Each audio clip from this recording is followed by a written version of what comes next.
Hi, this is Janet from Try It Like It Create It, and today I want to show you kind of how I'm working on organizing some of my stamps.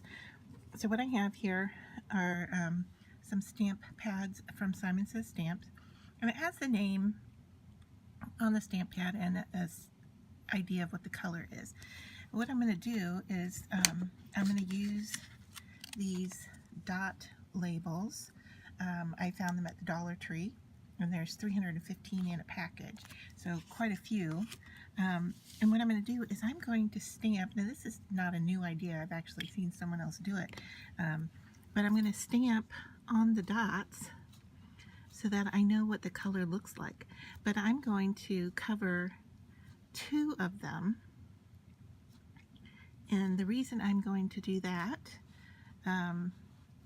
is because I want to not only put it on the cover of the stamp, but I'm also going to then put it on a 4x6 card with the name next to it, and then keep this in a photo album, and that way I don't have to look at all of my stamps to see the colors. I can just flip through the photo album and see. So you can see here that paper is a little glossy, and so getting a little bubbling effect on the stamps and or on the stickers. And if the stickers are too big for you, you could always use a paper punch and use a smaller piece, and I might do that for these smaller stamps. So once again, we're just gonna cover. Actually, that's working. Just kind of smear it over the top is working a little bit better with the ink. So let me see if I can do that here with the yellow version. Yeah, that's going to be better.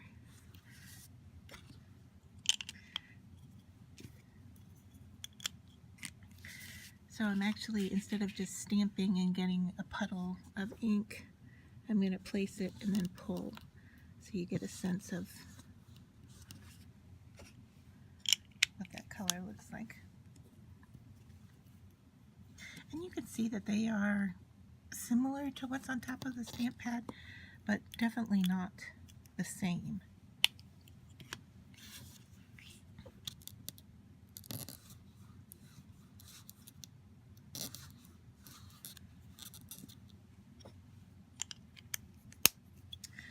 Alright, so I'm going to let those dry, and then I'm going to take the larger ones and use them in my photo album, and I'm going to paper punch some smaller versions to put on these smaller stamps, and I'm just going to put it right on top of the stamp pad.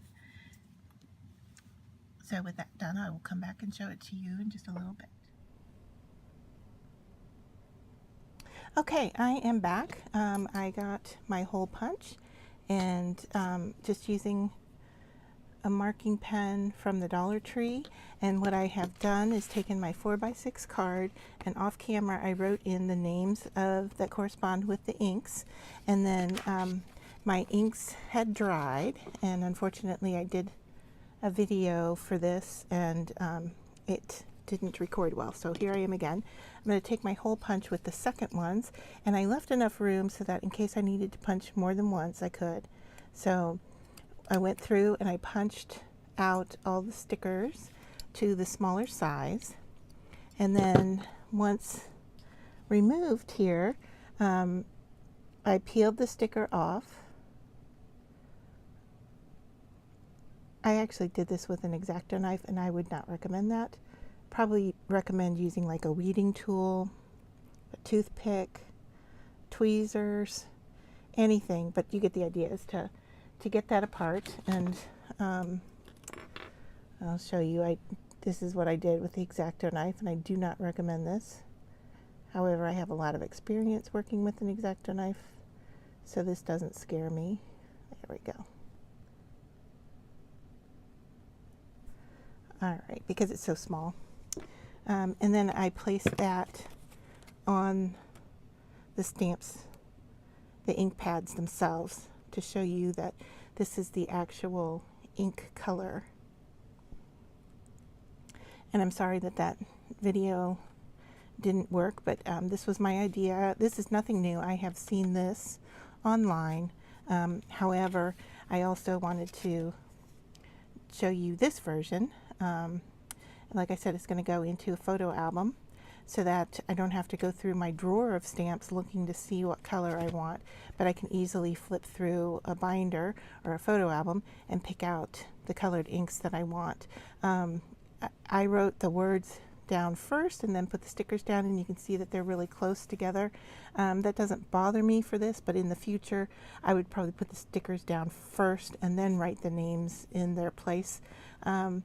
Because of the spacing that this needs for this size sticker, I might alternate by putting one on the left, one on the right, one on the left, back and forth, and then the words in the middle. So the spacing would be similar to this, but we would have the alternating stamps down the side, and that might be easier to see. So hopefully this sparks some interest and some organization ideas for you when it comes to your ink pads.